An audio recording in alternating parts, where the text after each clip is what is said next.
오늘 수요 오전 예배 그리고 사무엘상 12장 이제 12번째 12번째 시간 오늘 26장으로 28장 공부에 나오신 여러분을 진심으로 환영합니다. 오늘의 주제는 다윗의 성장과 사울의 몰락에 대한 내용을 함께 살펴보겠습니다. 자, 우리가 오늘 본문은 사무엘상 26장 23절로 25절까지 저와 한 절씩 읽고 마지막 절은 합독합니다. 여호와께서 사람에게 그의 공의와 신실을 따라 갚으시리니 이는 여호와께서 오늘 왕을 내 손에 넘기셨으되 나는 손을 들어 여호와의 기름 부음을 받은 자 치기를 원하지 아니하였음이니이다. 오늘 왕의 생명을 내가 중히 여긴 것 같이 내 생명을 여호와께서 중히 여기셔서 모든 혼란에서 나를 구하여 내시기를 바라나이다 하니. 같이 읽습니다. 사울이 다윗에게 이르되 내 아들 다윗아 내게 복이 있을지로다. 내가 큰 일을 행하였고 반드시 승리를 얻으리라 하니라. 다윗은 자기 길로 가고 사울은 자기 곳으로 돌아가니라. 아멘. 자, 여러분, 저희가 이제 사무엘상 거의 막바지에 이르고 있습니다. 이제 저희가 오늘 26장에서 28장을 살펴보고 이제 다음 주에 29, 30, 31장을 살펴보면은 이제 사무엘상이 마무리가 됩니다. 그러니까 이 사무엘상은 전반적인 구조가 뭡니까? 사울이 어떻게 왕으로 세워졌지만 그가 하나님을 불순종하고 하나님을 거역하고 몰락하는가를 보여주면서 그와 동시에 사울이 몰락함과 동시에 하나님께서 새롭게 택하신 하나님의 마음에 합한 다윗이 어떻게 그 연약한 자로부터 시작해서 고난과 고생을 통해 훈련이 되고 연단이 되어져서 이제 왕으로 한 세력으로 올라서는가를 같이 이제 겹치면서 보여주는 그런 부분이죠.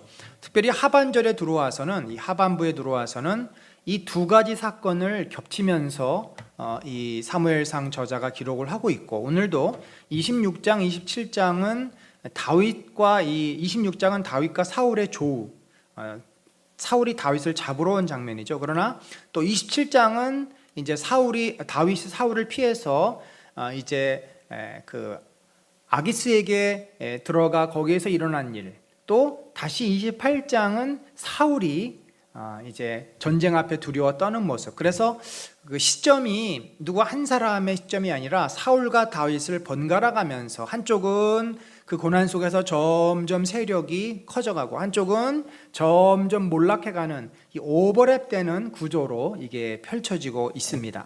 그러니까 26장이 어떻게 보면은 지금 또 주제장이라고 할 수 있는데 요 26, 27, 28에서는 26장은 그 앞에 이미 다윗이 한번 사울을 살려주지 않았습니까? 그 굴 속에 이제 다윗의 사울의 옷자락을 베고 한번 살려준 사건과 같이 또 오버랩이 됩니다. 또 다시 사울을 살려주는 그런 장면을 보면서 결국 하나님께서는 다윗을 왕으로 세우시고 사울은 심판하실 것임을 본인들의 입을 통해서 그 이야기를 해줍니다. 그리고 이제 27장, 28절은 정말 그것이 어떻게 이제 이루어져 가는지 사건을 전개시켜주는 내용이라 이렇게 보면 되겠습니다. 그래서 26장을 보면은 사울이 다윗을 잡으러 하길라산으로 오죠. 하길라산은 어디냐면 10광야에 있는 한 산입니다. 이번에는 다윗이 사울에 오는 것을 미리 다 알고 그가 사울을 이제 지켜봅니다. 그리고 사울과 그의 부하들이 잠들었을 때 몰래 가서 그의 창과 물병을 가지고 옵니다. 그리고 다시 한번 또 다윗은 자신의 억울함을 하소연하고 자신의 이 정당함을 선포하면서 하나님의 공평한 판단을 그가 얘기하는 것으로 26장 구조가 끝납니다. 또 27장은 이제 이 사건 이후로 다윗이 이 유다 땅에서 도저히 더 있을 수가 없어서 이 가드 왕 아기스에게로 망명을 하고 그가 거처를 시글락 남쪽 이제 해안가 쪽 남쪽으로 이제 거처를 얻고 거기에 정착하는 내용을 다루고 있습니다. 그리고 28장으로 와서는 다시 사울이 이제 블레셋이 이스라엘을 쳐들어왔는데 그 앞에서 두려워 떨며 혼자서 도저히 감당할 수 없어서 이제 신접한 여인 무당을 찾아가 사무엘의 영을 불러내는 그런 내용을 이제 기록하고 있습니다. 자, 한번 우리가 좀 더 자세하게 내용을 보겠는데, 여러분 이 빨간색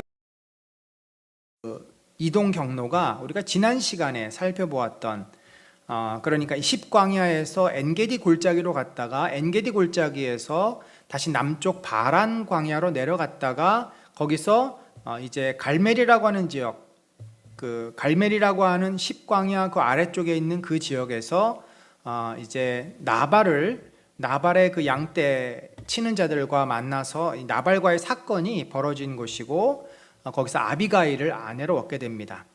그리고 그 조금 올라가서 이제는 그 아비가일도 아내로 그 600명의 그룹에 들어와서 이제 오늘 하길라 숲이라고 하는 이 십광야 북쪽의 하길라 숲이라고 하는 산이라고 하는 그 근처에 지금 이 사울을 만나는 장면으로 이제 시작이 됩니다.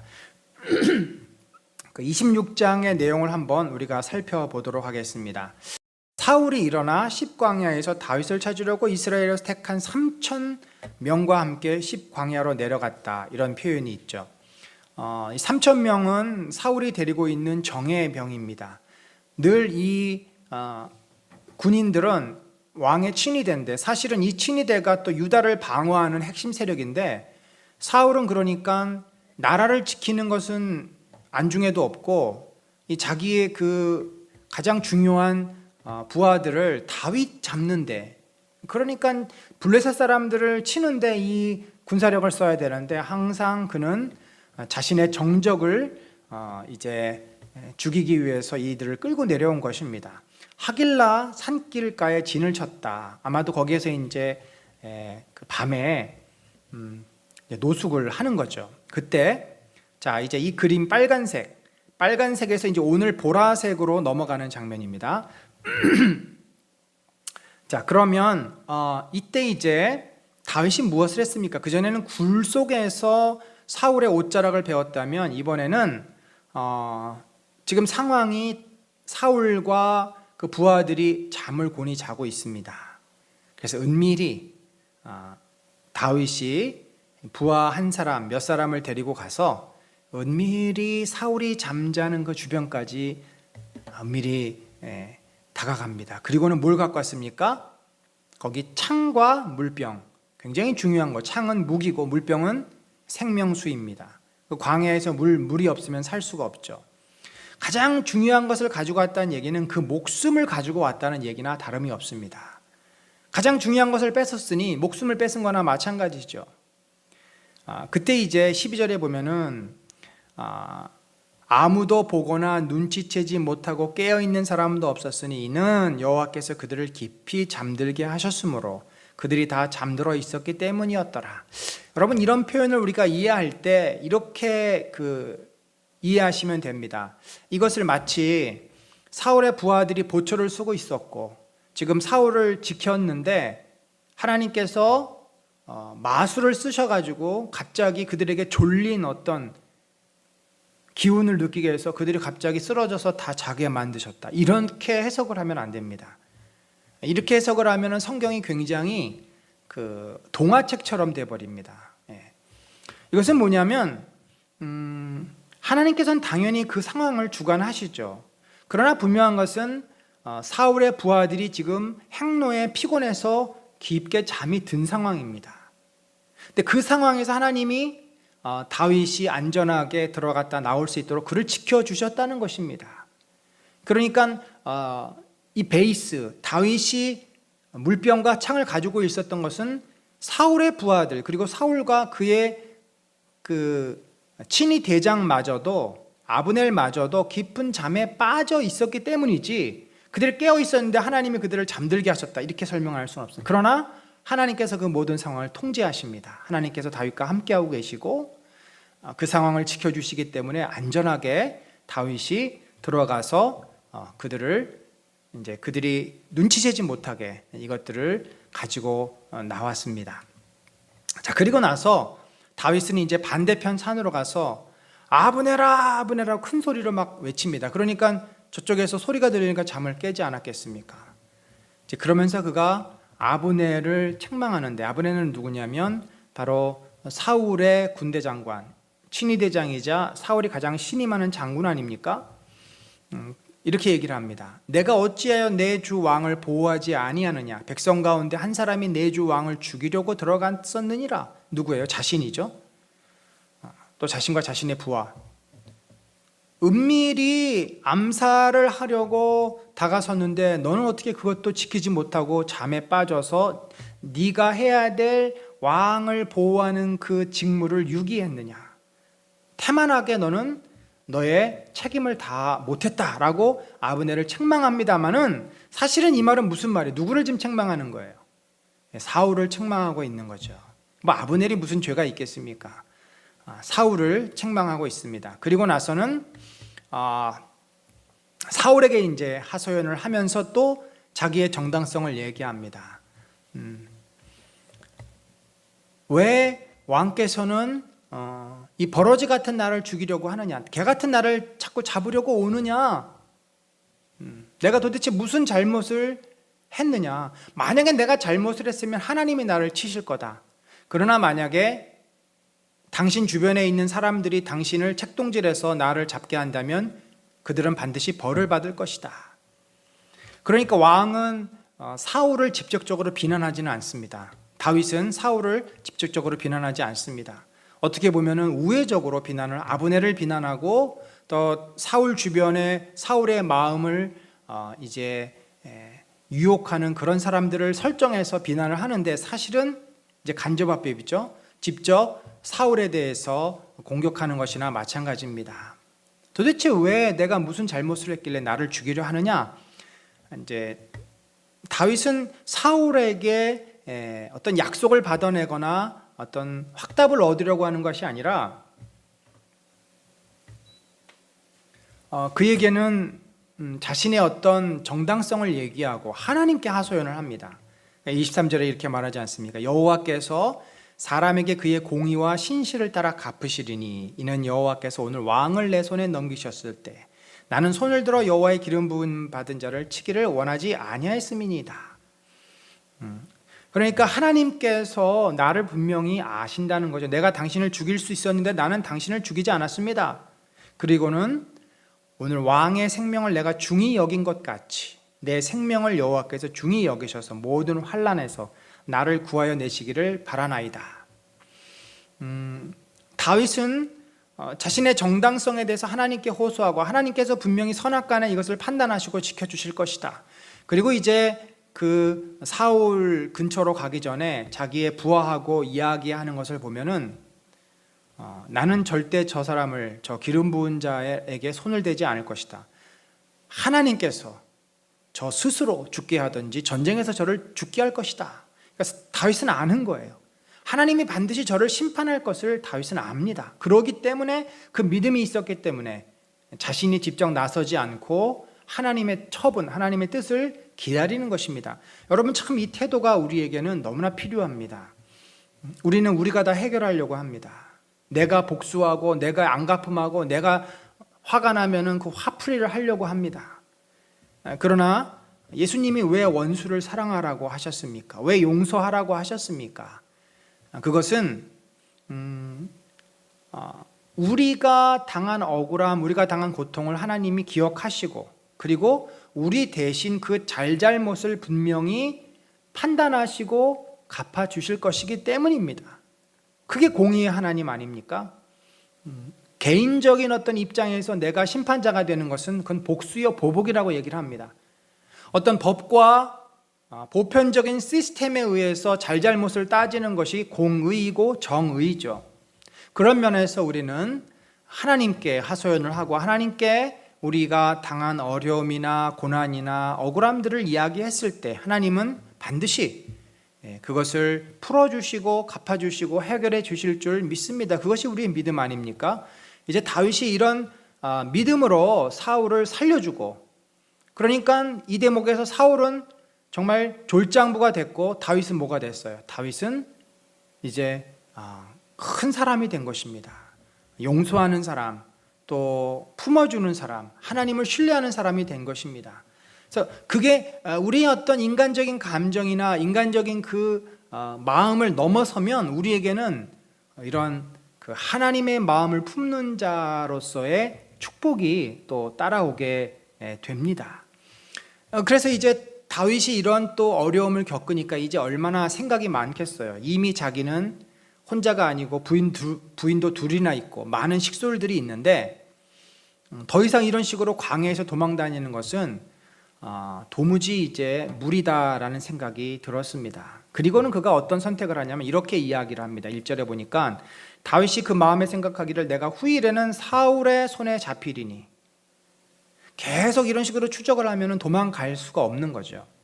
블레셋 사람들의 땅으로 피하여 들어가는 것이 좋으리로다. 사울이 이스라엘 온 영토 내에서 나를 다시 찾다가 단념하리니 내가 그의 손에서 벗어나리라.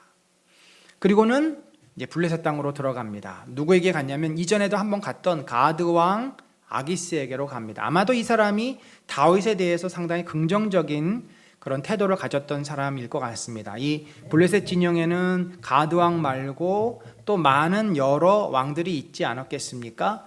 그래서 이 다른 도시국가의 왕들에게 가지 않고 그가 이 가드 왕 아기스에게로 간 것은 아기스가 아마도 다윗에 대해서 상당히 호의적인 태도를 가졌기 때문이라 생각을 합니다. 사실 이미 다윗은 블레셋 땅에 한번 들어갔다가 미친 척을 하고 나온 적이 있죠. 참 치욕적인 그러한 도망자 생활을 한번 경험했습니다. 그가 처음에 노베에서 이제 칼과 먹을 것을 가지고 바로 블레셋 땅으로 도망가지 않았습니까? 그런데 지금의 이 블레셋 땅으로 가는 것과 그때는 상황이 다릅니다. 그때는 어떻게 보면은 그냥 아무 생각 없이 이제 숨기 위해서 그 땅을 찾아겠다고 한다면, 지금은 충분히 사울에 대해서도 자기가 이제는 우위를 점하고 있습니다. 2번이나 살려줬어요. 그러나 잡힌다는 것은 뭐예요? 전쟁이 일어나게 되는 걸 말합니다. 600명의 부하들과 사울의 군인들이 싸워야 되고, 그러니까 그 조우를 피할 수가 없는 상황이에요. 2번이나 살려줬는데도 사울은 또 자기를 잡으러 올 것이고 믿을 수가 없는 거죠.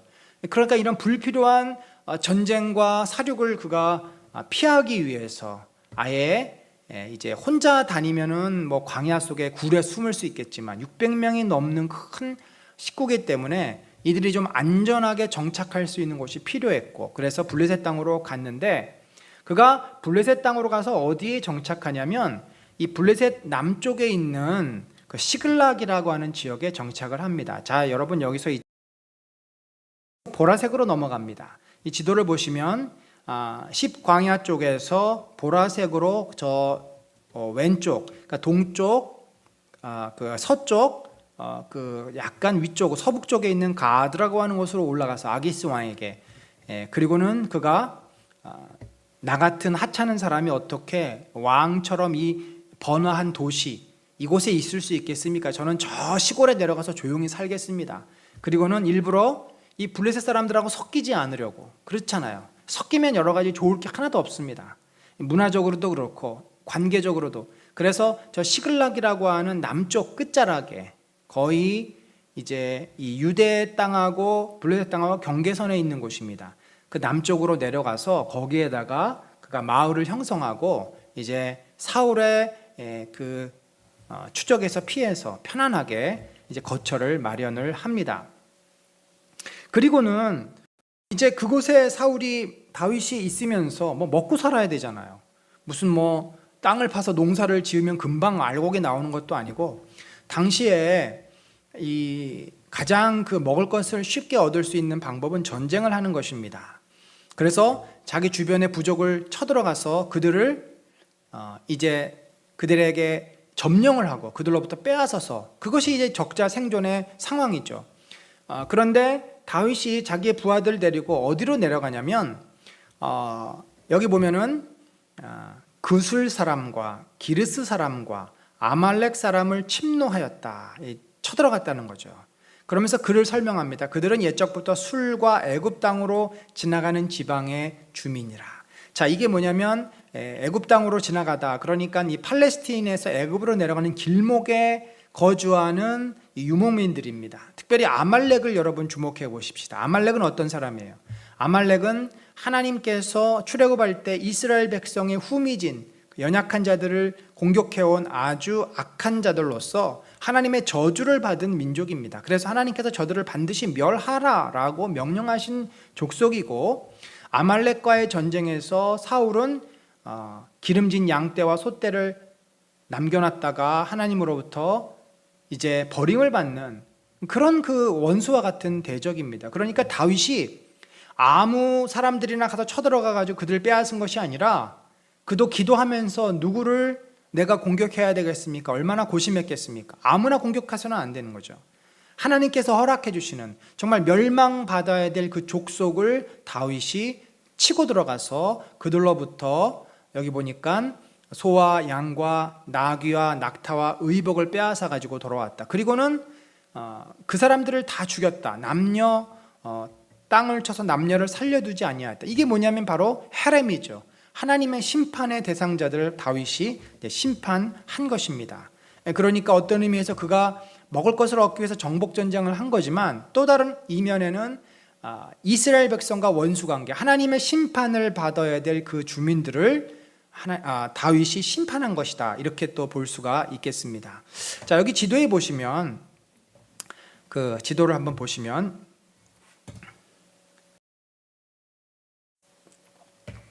이제 다윗이 있는 지역이 저기 가사 오른쪽 아래 그랄이라고 하는 지역이 있고, 그랄 옆에가 시글락입니다. 이 부엘셰바하고 그랄 사이가 시글락이에요. 그러니까 시글락은 유다 땅하고 블레셋 땅하고 경계 지역에 있습니다. 자, 저기에서 남쪽 빨간색으로 되어 있는 그술족, 기르스족, 아말렉 족을 친 곳이 남쪽에 빨간색으로 된 지역, 애굽으로 내려가는 길목으로 가서 그들을 공격한 것입니다. 그런데 실제로 아기스에게 보고를 할 때는 어디를 공격한 것으로 보고를 하냐면, 저 이제 검은 지역 부엘셰바 그 사이에 있는 여무리엘족, 또 겐족, 이런 족속을 쳤다라고 그가 보고를 합니다. 아기스에게 이제 전리품을 나누어 주었어요. 그러니까 아기스가 기분이 좋았겠죠. 그러면서 다윗아, 네가 도대체 어느 민족에서 이것을 얻은 것이냐라고 묻습니다. 그랬더니 이르되, 자 보세요, 유다 네겝은 이 부엘셰바 주변입니다. 유다 땅 남쪽 네게브 지역과 여라무엘 사람의 네겝과 겐 사람의 네겝이니, 네겝이라고 하는 것은 광야란 뜻입니다. 그러니까 이 유다 땅에 있는 유다 족속, 남쪽에 있는 유다 족속과 그 옆에 있는 같이 어울려서 지내는 여라무엘과 겐 사람들을 쳤습니다. 그러니까 이건 뭐냐면 유다의 그 진영 안에 친유다 사람들과 유다 사람들을 친 거예요. 이렇게 되면 어떻게 돼요? 이것은 사울을 공격한 것이나 다름이 없습니다. 다윗이 자기 동족을 공격했다라고 얘기를 합니다. 그런데 이게 사실입니까? 아니죠. 거짓이죠. 어떻게 보면 지혜로운 것이고, 어떻게 보면은 다윗이 아기스 밑에 들어갔기 때문에 어쩔 수 없이 그가 이 거짓말을 하게 되고 죄를 범하게 되는 양면이 있습니다. 참, 우리가 두 가지를 항상 생각해 볼 수 있어요. 다윗이 아기스 밑으로 들어간 것은 잘한 일이다 라고 할 수 있는 측면도 있지만, 또 이것은 결국은 그가 해서는 안 된 일을 한 것이다 라고 또 볼 수 있는 측면도 있죠. 아무리 그가 힘들었어도 끝까지 광야에서 하나님의 은혜를 바라고 버텼었더라면, 그가 이 아기스 밑에 들어가서 불필요하게 거짓말을 하거나, 또 다음 장에 나옵니다만, 29장 30장에 나옵니다만, 그에게 전쟁을 위해서 호출을 당하고 자기 동족과 싸우러 나가야 되는 그런 아주 그냥 어려운 지경에 빠지지 않을 수 있었을 것입니다. 그러니까 이것은 블레셋 땅으로 그가 옮겼기 때문에 감수해야만 했던 어떤 그런 어려운 문제였다. 반면에 또 긍정적인 것은 뭐예요? 그가 이제 안전한 그 거처를 확보할 수 있었고, 또한 그가 더 이상 사울로부터 도망치지 않아도 되는 이제 그런 또 그러면서 거기에서 자기의 뭐예요? 세력을 키울 수 있는 그런 또 긍정적인 측면도 우리가 볼 수 있을 것입니다. 어쨌든 여기서 이제 다윗이 이 실제는 빨간 지역을 정복했지만 저 검은 지역을 정복했다라고 이제 가드 왕 아기스에게 거짓말을 합니다. 그러니까 아기스가 어떻게 돼요? 안심을 합니다. 아, 이 녀석이 자기 족속을 쳤네. 야, 이제는 사울에게 못 돌아가겠구나. 저 이스라엘 백성들에게 미움을 받아서 도저히 저 땅으로는 못 가고 내 밑에서 이렇게 계속 있어야 되겠구나. 그러면서 그가 뭐라 그래요? 이스라엘에게 심히 미움을 받게 되었으니 그는 영원히 내 부하가 되리라. 야, 이제는 저 녀석이 나한테 발목이 잡혀서 내 수종 노릇을 하게 됐구나라고 내심 굉장히 흐뭇해한 것입니다. 다윗이 얼마나 외교적으로 아주 능숙능란한지, 어떻게 보면 왕으로서의 그 자질을 지금 훈련을 받고 있는 것입니다. 적을 속이고 그가 그곳에서 안전하게 자기 식구들을 지키는 그런 모습입니다. 윤리적으로 이것이 옳으냐 그르냐 우리가 얘기한다면 당연히 이것은 옳은 일은 아닙니다. 당연히 아기스 밑으로 들어간 것도 옳은 일 아닙니다. 그러나 그로서는 어쩔 수 없는 선택이었고 하나님도 그 선택에 대해서 허용을 해주시는 거죠. 어떻게 보면 우리가 사는 것이 그렇습니다. 내가 다 100% 옳은 것만은 할 수가 없어요. 왜냐하면 처해진 상황이 있기 때문에. 그 옳은 것만 하고 살면 우리는 너무나 많은 희생과 고난을 겪어야 될 수도 있습니다. 그것이 내 믿음이라면 그렇게 살 것이고, 그러면 하나님이 반드시 또 그 사람에게 큰 축복을 주십니다. 그러나 우리가 너무나 지쳐있고 힘들고 낙심해서 때로는 현실과 타협하게 되고, 그것에 대해서 하나님이 그러면 이놈 너는 현실과 타협했어, 너는 큰 죄를 졌어, 이렇게 우리를 책망하거나 우리를 벌하시는 분은 아닙니다. 우리의 연약함을 아시기 때문에 그거를 이해해 주시고 받아주시고 기다려 주시고 용납해 주십니다. 바로 이 다윗이 지금 아기스에게 들어간 대목이 바로 그런 대목입니다. 오히려 하나님은 그것을 기회로 삼으세요. 그래서 그가 그곳에서 안전하게 거하고 자기 세력을 키우고 왕으로서의 지도력을 이제 계속 나옵니다만, 내분이 일어났을 때, 다음 주에 우리가 다루겠습니다만, 자기 부하들 가운데 잘못된 이야기를 하거나 내분이 일어났을 때 그걸 어떻게 또 지도자로서 통합시키는가, 뭐 이런 문제들을 그가 거기서 이제 훈련을 받는 것입니다. 자, 이렇게 이제 다윗은 사울과의 그 관계를 어떻게 보면은 지혜롭게 정리를 하고 하나님께 모든 걸 맡기고 그는 이제 시글락으로 내려가서 거기서 자신의 세력을 키워 나가는 상황입니다. 자, 그러면 하나님께서 도대체 이 사울을 어떻게 하실까요? 분명히 다윗의 입을 통해서 말했습니다. 하나님께서 저를 치실 것이다. 하나님께서는 어떻게 다윗을 다루시겠습니까? 그 내용이 이제 28장에 나옵니다. 28장 제일 앞부분은 어떤 내용이냐면 이스라엘 침공에 다윗의 참전을 아기스가 명령합니다. 자, 이것이 이제 27장과 연결되는 내용이죠. 27장과 사실은 28장 1, 2절은 다 연결되는 내용입니다. 어떻게 보면은 뭐 장절을 나눌 때 28장 2절까지가 27장에 들어간다 해도 과언이 아닙니다. 그때 블레셋 사람들이 이스라엘과 싸우려고 군대를 모집한지라 아기스가 다윗에게 이르되 너는 발키알라, 너와 내 사람들이 나와 함께 나가서 군대에 참가할 것이니라. 이번 전투에 너희들은 반드시 나가야 된다. 싸우러 나가야. 누구랑 싸우는 거예요? 이스라엘과 싸우러 나가는 겁니다. 이제 아기스는 확신을 했습니다. 저 녀석이 이스라엘 사람들을 가서 공격하고 그렇게 싸우고 온 것을 보니까 이제 내 부하가 된 게 틀림없어. 그리고는 다윗을 이용해서 큰 전공을 세우려고 이제 아예 다윗에게 미리 못을 박아 둔 것이죠. 그때 다윗이 뭐라고 대답하냐면 우리 표현으로 어물쩡하게 대답을 합니다. 당신의 뜻이 그렇다면 어떤 상황이 되든지 당신의 뜻에 따르겠습니다. 이렇게 이제 얼렁뚱땅 나갑니다 안 나갑니다 이런 말을 정확하게 하지 않고 그냥 상황이 되는 대로 그렇게 하겠습니다. 네, 알겠습니다. 이런 식의 대답, 명확하게 어떤 그 예스노를 하지 않는 대답으로 얼버무리고 맙니다. 그리고 나서 다윗은 이제 장면이 사울로 딱 옮겨져요. 다윗은 그 상황에서 사울로 옮겨집니다. 자, 사울은 블레셋 사람들이 쳐들어온다는 소식을 듣고 그 모인 때를 보니까 어마어마합니다. 몇만 명이 몰려오는데 도무지 자신이 그들을 이길 수가 없어요. 그렇지 않아도 두려움이 많은 사울인데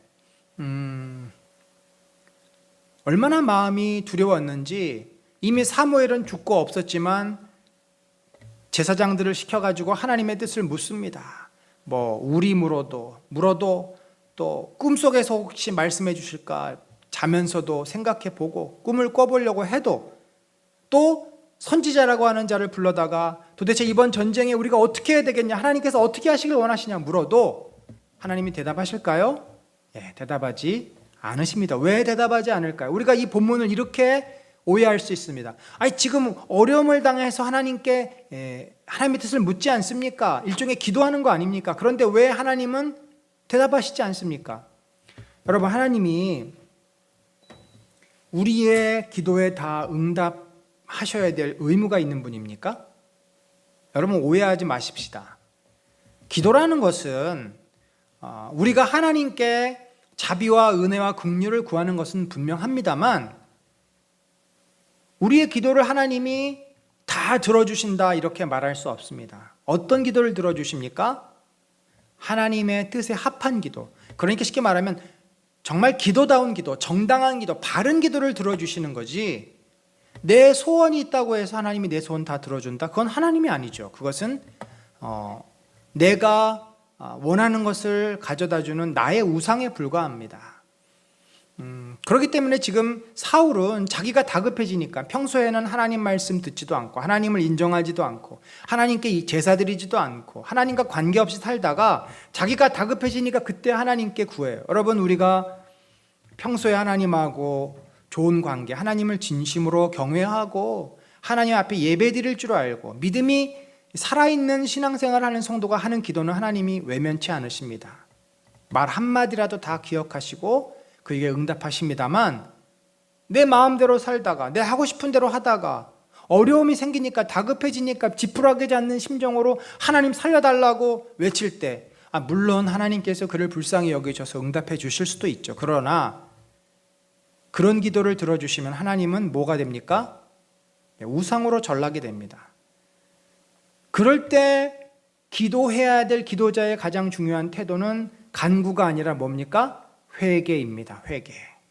자신이 그동안 하나님을 부인하고 죄 가운데 살았던 것을 진심으로 회개하면 그때 하나님께서 그에게 은혜를 베풀어 주시죠. 그러니까 지금 사울이 해야 될 것은 하나님의 뜻을 묻는 게 아니라 자기가 회개하는 거죠. 자, 보세요. 사무엘이 블레셋이 쳐들어올 때 이스라엘 백성을 미스바로 모이게 해서 뭘 했습니까? 회개를 했습니다. 그들이 하나님을 떠나고 우상을 섬겼던 것에서 먼저 회개를 했을 때 하나님께서 응답하셔서 우박이 떨어져가지고 블레셋 사람들을 치지 않았습니까? 그런데 지금 사울이 뭘 해요? 하나님이 응답하지 않으세요. 그랬더니 참 기가 막힐 짓을 합니다. 뭐라 그러냐면 나를 위하여 신접한 여인을 찾으라. 내가 그리로 가서 그에게 물으리라. 여러분, 신접한 여인은 요즘으로 말하면 무당입니다. 영매. 이 귀신을 불러내서 귀신과 대화할 수 있는 영적인 존재와 소통할 수 있는 무당을 신접한 자라고 합니다. 이미 사울은 무슨 마음에서인지 그 유다 땅에 있는 신접한 사람들을 다 색출해가지고 그들을 다 죽였습니다. 그러니까 이 엔돌에 있는 이 여인은 정말 바짝 엎드려가지고 은밀하게 숨어있는 상황이었습니다. 그런데 어떻게 또 소문이 나서 부하들이 저 엔돌에 가면은 신접한 여인이 한 명 있습니다만, 그러니까 그래? 그러면 당장 그리로 가자. 그리고는 부하들과 함께 이 엔돌로 갑니다. 그리고는 그 여인에게 이제 명령하죠.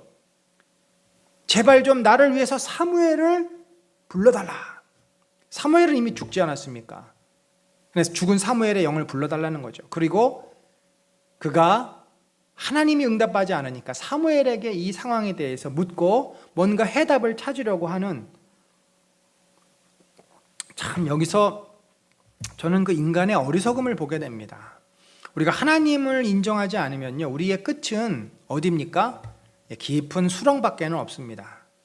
지금 하나님께서 응답하시지 않으면 왜 응답하시지 않을까 고민하고 그 문제를 가지고 씨름하면서 결국 돌파를 해야 되는데 하나님이 응답하지 않으세요. 응답하지 않아? 싫은 말어. 뭐 너만 있는 줄 알아? 내가 또 다른 사람 찾을 거야. 그때 그가 생각하는 하나님은 어떤 존재? 여러 우상 중에 하나에 불과해요. 그러니까 이미 하나님에 대해서 진정한 경외함이 없고 하나님이 내 문제를 해결해 주지 않으면 나는 다른 신에게 갈 거야. 다른 걸 붙잡을 거야. 이런 태도라는 것이죠. 그래서 그는 사무엘의 영을 불러다가 그가 뭔가 평소에도 살아있을 때도 예언하는 그런 능력이 있었으니까 나에게 이 상황에서 벗어날 수 있는 길을 알려줄 것이다 기대하고 그를 불러 올리라 그랬습니다. 자, 그랬더니 이 여인이 땅에서 흰 옷 입은 노인이 올라온 것이 보입니다. 그렇게 얘기를 해요. 여러분, 이 장면을 우리가 영화로 찍는다면 사울은 저쪽에서 좀 엎드려 있는 상황이고 이 신접한 여인이 이쪽에서 이제 뭔가 주문을 외웁니다. 자, 그리고 이 여인은 지금 말을 해요. 그 여인이 뭐라 그러냐면 이 땅에서부터 하얀 노인이 올라오는 것이 보입니다. 자, 그러면 그 노인이 사울의 눈에 보일까요? 안 보입니다. 안 보여요. 영적인 존재이기 때문에. 참 두 가지를 생각해 볼 수 있겠죠? 진짜 이 여인의 눈에는 그것이 보일 수 있다. 하나, 또 하나는 이 여인이 거짓말을 하고 있다. 근데 본문의 내용에 전개되는 것과 또 나중에 그 영이 사울과 대화를 하는 장면을 보면은 거짓말은 아닌 것 같고 이 여인의 눈에는 뭔가 영적인 존재가 이제 이렇게 나타난 거죠. 나타나면서 그리고는 사울이 이제 바짝 엎드려 가지고 그 사무엘에게 이제 자기는 보이지 않지만 엎드려서 얘기를 하는 거예요. 사무엘에게 이제 묻습니다. 그러니까 이 사무엘이 뭐라 그러냐면 이렇게 이제 17절, 18절 또 19절 이렇게 이야기를 하는데 이게 이제 불러 올려진 사무엘의 영이 사울에게 한 내용입니다. 자, 보십시다. 여호와께서 나를 통하여 말씀하신 대로 내게 행하사 나라를 내 손에서 떼어 내 이웃 다윗에게 주셨느니라. 자, 이것은 과거에 사무엘이 살아있을 때 그가 아말렉 족속을 진멸하지 않아서 불순종해서 이제 하나님께서는 너의 왕권을 빼앗아 다른 왕에게 줄 것이다. 이미 그 예언한 대로 또 똑같이 얘기하는 거예요. 내가 여호와의 목소리를 순종하지 아니하고 그의 진노를 아말렉에게 쏟지 아니하였으므로 여호와께서 오늘 이 일을 내게 행하셨고 또 19절에 여호와께서 이스라엘을 너와 함께 블레셋 사람들의 손에 넘기시리니 자, 이 대목이 중요합니다. 너와 함께 이스라엘 사람들을 블레셋 사람의 손에 넘긴다. 이건 뭐예요? 너가 전쟁에 나가서 패할 것이다. 내일 너와 내 아들들이 나와 함께 있으리라. 자, 지금 나와 함께. 내가 지금 어디 있어요? 사무엘이 어디에 있는 영입니까? 수월은요. 꼭 우리가 수월 그러면 지옥 이렇게 하지 마시고 수월은 유대인들이 그냥 죽은 자가 가는 곳. 그러니까 사자들이 모여 있는 곳이에요. 너와 함께 내 아들들이 죽게 될 것이다. 더 이상 살지 못할 것이다 라는 말입니다. 자, 우리가 이제 이 대목에서 한번 생각해 볼 것이 있습니다. 첫 번째, 사무엘이 진짜 올라온 것일까요? 여러분, 죽은 자가 이렇게 현실 세계에 나타나는 것이 가능합니까? 성경에 그런 예가 있나요? 우리가 이 성경의 어떤 스토리를 이해할 때 그것을 뒷받침해 줄 만한 다른 성경적인 근거가 있는지를 확인해야 합니다. 제가 알고 있기로는 성경에 이렇게 죽었던 영혼이 수월에서 올라와 가지고 대화를 하고 이런 예는 없는 것으로 알고 있습니다. 다만 오히려 이 상황을 분명하게 선을 그어주는 이야기가 우리가 잘 아는 거지 나사로와 부자의 비유에 보면 예수님이 뭐라 그랬어요? 나사로가 너무 지옥의 고통이 괴로우니까 이제 아브라함이요. 거기서는 이제 아브라함이지만 사실은 예수 그리스도시죠. 하나님이시죠. 아브라함이요. 제발 저 나사로, 아브라함 품에 있는 저 나사로를 보내서 그러니까 이 죽었던 자가 다시 살아나게 하셔서 내 형제들에게 반드시 지옥과 천국이 있으니 하나님을 믿고 영원한 지옥에 떨어지지 말고 구원받도록 얘기 좀 해주십시오 라고 말을 했더니 뭐라 그랬어요? 저들에게 모세와 엘리야가 있지 않느냐. 모세와 선지자들이 있지 않느냐? 구약 성경이죠. 저들이 이미 성경 말씀을 통해서 하나님을 경외해야만 구원을 얻고 그렇지 않으면 이 멸망 가운데 거한다는 것을 들었다. 그들이 그것을 믿으면 그렇게 될 것이지 여기서 있는 자가 저들에게 간다고 저들이 믿지 않는다. 그리고 너와 나 사이에는 큰 간격이 있어서 오고 갈 수도 없다.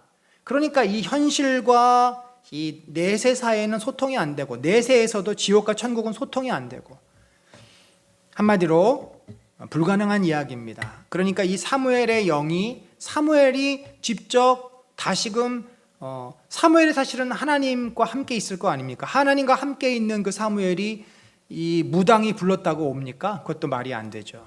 그러면 이 영이 도대체 누구냐는 것입니다.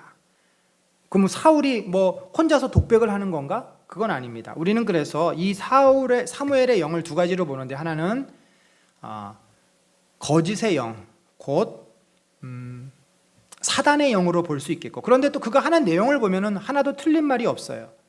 평소에 사무엘이 했던 얘기를 그대로 합니다. 그래서 천사가 그렇게 대신 이야기를 한 것이다. 두 가지로 볼 수가 있는데 뭐 어느 쪽이다라고 우리가 영적인 현상을 정확하게 말할 수는 없습니다. 다만 이 어둠의 영, 죽음의 영을 주장하는 그 사단의 세력이 아마도 사무엘을 가장해서 올라왔고 하나님께서 그의 입을 통해서 사울의 운명을 그가 알기를 원하니까 회개는 하지 않고 그의 미래를 알기를 원하니까 그가 어떠한 마지막을 겪게 될 것인지 알려주신 것이 아닌가라고 우리가 추측을 할 수 있을 것입니다. 중요한 것은 이 사무엘이 진짜 사무엘의 영이 아니라는 것입니다. 그것만큼은 분명합니다. 따라서 이제 우리가 이런 영적인 현상을 볼 때는 상당히 그 조심스럽게 분별을 해야 되고 하나님의 성품과 하나님께서 인간에게 나타나시는 그 모습을 통해서 우리들이 조심스럽게 이러한 내용들을 분별해야 될 줄로 압니다. 그리고 나서 이 이야기를 듣고 사울이 어떻게 돼요? 완전히 맥이 풀려가지고 땅바닥에 그냥 나자빠집니다. 그러니까 무당이 안쓰러웠는지 그를 데려다가 먹을 것을 먹이고 기운을 차려서 이제 그가 돌아가는 장면으로 이제 사울의 끝은 마무리가 됩니다. 이제 오늘 우리가 말씀을 맺으면서 결국 하나님의 약속은 그대로 성취가 됩니다. 다윗은 고난과 고통 속에서 왕으로서의 그 준비를 하나님께서 시키십니다. 그에게 사람들을 붙여주셨고 가족을 주셨고 이제는 왕으로서 통치력을 발휘할 수 있는 기회들을 주십니다. 그가 비록 억울함을 당하고 고통을 당하지만 그 속에서 하나님은 그를 보호하시고 때로는 적군들 속에서도 그를 보호하시고 참 놀라운 일 아닙니까? 사실 다윗이 이 아기스 왕에게 가고 싶다고 해서 그가 안전하게 거한다는 보장이 어디 있습니까? 어떤 의미에서 그의 그 결정과 그의 그 마음을 하나님께서 이해해 주시고 그를 지켜주시고 보호해 주시는 거죠. 다음번에 그런 내용이 좀 나옵니다. 또 반면에 하나님을 인정하지 않고 하나님을 항상 부인하며 다급한 상황에서도 하나님을 찾지 않고 무당을 찾아가는 이런 사울에게는 결국 도달할 곳이 어디입니까? 죽음입니다. 멸망입니다. 사랑하는 성도 여러분, 믿음이 무엇입니까? 믿음은 그 하나님의 신실하심을 우리가 놓치지 않고 붙잡는 것이고 믿음은 지금 현재 내 상황에 의해서 흔들거리면 그 믿음이 아니에요. 지금 좀 어렵습니까? 지금 좀 일이 안 풀립니까? 지금 아프고 힘듭니까? 그럼에도 불구하고 나를 이끌어 가시고 나를 인도하시는 그분을 붙잡는 게 믿음이고 상황과 그 환경을 믿음은 이겨냅니다. 극복을 합니다. 그래서 다윗은 그 먼지구덩이에서 광야에서 사막에서 보석과 같은 하나님의 사람으로 훈련이 되어졌고 결국은 그가 영광스러운 왕좌에 앉게 되는 거 아니겠습니까? 여러분 우리가 나에게 찾아온 현실을 전부로 생각하지 마십시다. 그것 앞에 두려워서 무너진다면 사울과 같은 존재밖에 되지 않습니다. 병이 나를 위협합니까? 또 힘든 시험이 우리 가족들을 위협합니까? 경제적인 어려움이 우리를 위협합니까? 그것 때문에 내가 마음이 무너지고 하나님을 잃어버리고 절망에 빠져 있다면 나의 믿음은 어디 간 겁니까?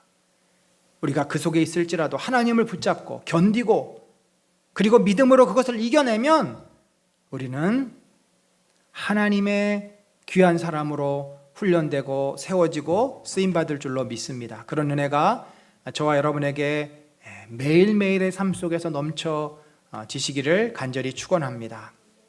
하나님, 사울이 정말 비참하게 자신의 마지막을 맞이하게 되는 그런 안타까운 장면을 봅니다. 하나님을 인정하지 않고 하나님을 진심으로 찾지 않는, 하나님을 우상처럼 여기는 인간의 말로가 얼마나 비참한지요.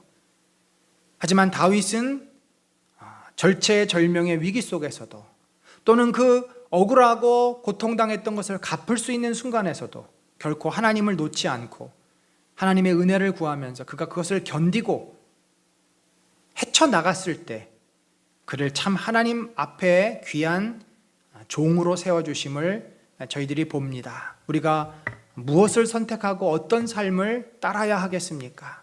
오늘 우리가 여러 가지로 힘듭니다.